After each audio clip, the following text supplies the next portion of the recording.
Look, it is more clear after this draft that the Houston Texans' identity on offense is going to be a tough, physical running football team, and it's exactly what I wanted the Houston Texans to go back to. When you have a second year young QB in Davis Mills, your running game needs to be on point.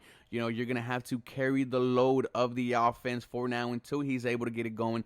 That's something that Lovie Smith has talked about. He said he wants this football team to be downhill running. And after, what they did in the draft, drafting, a guard, a tight end, a running back, bringing in guys like Marlon Mack and A.J. Cann, and then, bringing George Warhop, the offensive line coach from the Jacksonville Jaguars, he sat down with Drew Doherty and he talked about, the running game. He's like, it's all about yards per carry because we can't dictate how many carries a back's going to get in the game. It's all based on how the game's going to go. So if we're getting a lot of carries, that's great. We might get 140, 150 yards rushing.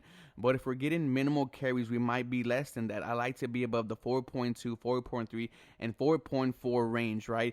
All 3 years in the Jacksonville, they were averaging the 4.2 from to 4.4 yards a carry. That is exactly what this offense needs, and I think they brought in guys who were able to do that. Along with George Warhop came veteran A.J. Cann from the Jacksonville Jaguars. This is right now the starter at right guard. He was injured last year, but the year before that played damn good. That's why you want to see players like a Max Sharpen or the guy you just drafted from LSU, Austin Daclius, who could compete at that right guard position. You then drafted Kenyon Green, number 15 overall. That is your starting left guard of the future. Kenyon Green was one of the best run blocking guards in this class. His ability to pull, his ability to get to the second level, and once he gets some hands on you, he's not gonna let you go. It's only gonna make this offense even great. Was opening holes for Isaiah Spiller. He's gonna open holes for no matter who the running back is.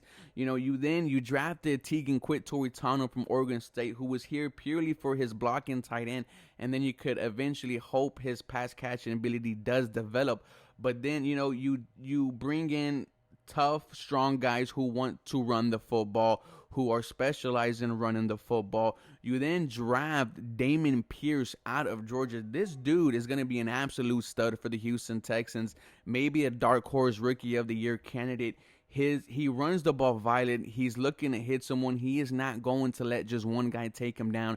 He averaged 5.7 yards at Florida, and he said in his video, he said, "Hey, Houston Texans fans, I'm here for a good time and I'm here for a long time." This is a guy whose game I can see translate for very long. Damon Pierce absolutely could do it all, right? This is your blocking back. This is your guy who, if given the ball, will make something happen. And then you look at the veteran guys, right? Marlon Mack, who, if healthy, 2 years ago was a top 10 running back in the NFL, probably right now is your best running back in between the tackles. And you want him to get back to his 2019 form, to where the dude was running people over, to where the dude just used his physical toughness to get those extra yards that we're not used to getting. The dude, like I said, 2 years ago was a damn good back. Can he recreate that? That's why I like this running back by committee, because we're going to see a heavy dose of Damon Pierce. We're going to see a heavy dose of Marlon Mack. We're going to see a heavy dose of Rex Burkhead, who is your third down receiving back. Rex Burkhead showed at the end of the season last year that he does have a little something in him. He can make plays happen. This is your best receiving back for the Houston Texans. He could take a screen. He could take it 15, 20 yards. Had that good catch against the Tennessee Titans. Had that great 150-yard game against the Chargers. Regardless, I do love this running back by committee. I do like that the Houston Texans are willing to invest in the running game. Let me know what you guys think about this running game, about the new approach. As always, go Houston Texans. You guys have a very blessed day.